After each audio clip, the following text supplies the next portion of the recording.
哎，老公，你回来啦？回来了。哎，老公，你们不是10号发工资吗？现在都11号了，怎么还没发工资啊？哦，发了，这次发的是现金。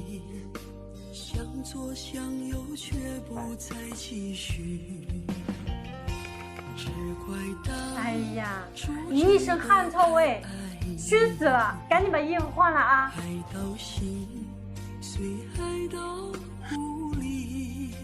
哎，老婆，你今天做的啥饭呢？我肚子都饿了。饿，一天天的就知道吃，厨房里面有泡面，自己泡去，害得我都数错钱了。哎。